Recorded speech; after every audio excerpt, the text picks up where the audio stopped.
Hickman to the fore in Superstock class. Cowton tops Supersport board. Holden, Cain fastest sidecar outfit on the night. Friday evening's final qualifying session for the 2018 Isle of Man TT races, fueled by Monster Energy, again saw good conditions all around the mountain course except for a few damp patches at Laurel Bank, Alpine, Ginger Hall and Ramsey Hairpin.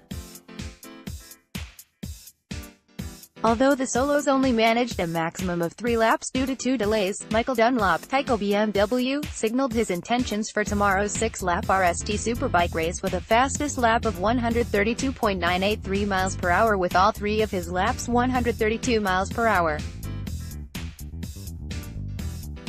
After a 35-minute delay to sweep oil at the Graham Memorial, which resulted in stationary yellow flags being shown along the veranda and waved yellow flags at the memorial itself, it was 6:55 p.m. when the first bike set off down Glen Crutchley Road. Dean Harrison, Silicone Engineering Kawasaki, and James Hillier, Quattroplant JG Speedfit Kawasaki, led the field away. They were followed in quick succession by Ian Hutchinson, Honda Racing, and Michael Rutter, Batham's Racing BMW, Dunlop and Martin Jessop, Riders Motorcycles BMW, and Gary Johnson, Ref Regular. Harrison was first to complete a lap with 131.56 miles per hour, but the yellow flags from the oil spill kept the overall speeds down. However, sector times from Dunlop on his Superbike, and Peter Hickman on his Superstock, were impressive.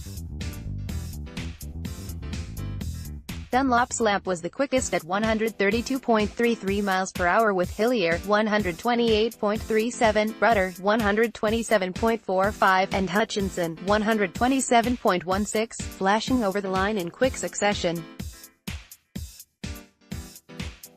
Conor Cummins was again going well at 129.03 miles per hour, with Gary Johnson posting his quickest lap of the week at 127.80 miles per hour. Hickman lapped at 130.09 miles per hour to top the Superstock speeds, with James Cowton the fastest in the Supersport class with 123.38 miles per hour.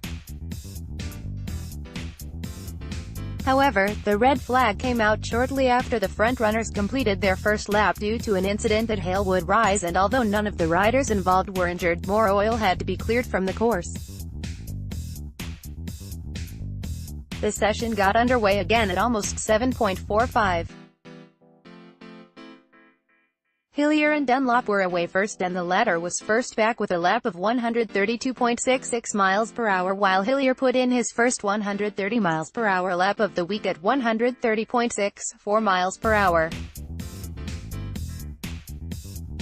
Hickman also went quicker on the Superstock BMW at 130.83 miles per hour, with David Johnson above the 130 miles per hour barrier, 130.10, as well.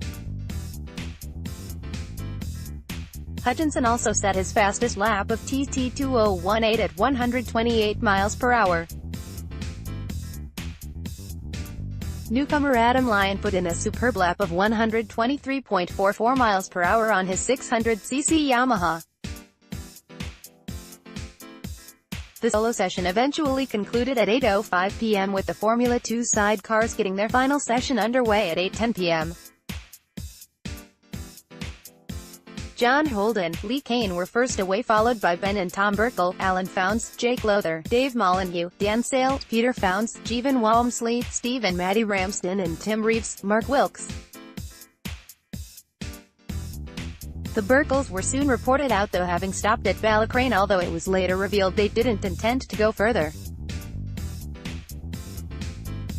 Holden, Cain were fastest on the opening lap at 115.73 miles per hour.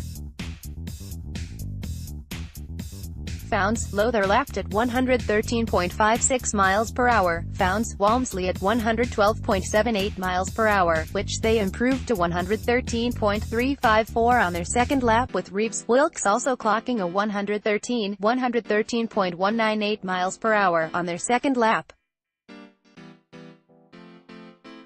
Conrad Harrison, Andy Winkle and Lewis Blackstock, Patrick Rossney both went above the 110 miles per hour barrier. Molyneux, Sale, meanwhile, had a leisurely lap of 100.71 miles per hour with Estelle Leblond, Melanie Fournier setting their fastest lap of the week at 108.29 miles per hour to set them up for the Locato.im Sidecar 1 race tomorrow. In the Zero class, Lee Johnston signaled his intent with a lap of 116.05 after his issues on Thursday night, while it was the turn of Michael, who enjoyed a strong lap in last night's session, experiencing problems and retiring at the 13th milestone. Team Marizzi and Laufer and Sean Anderson on the Bramo were also retirements, but will get 2 more chances for laps ahead of Wednesday's SESTT Zero race.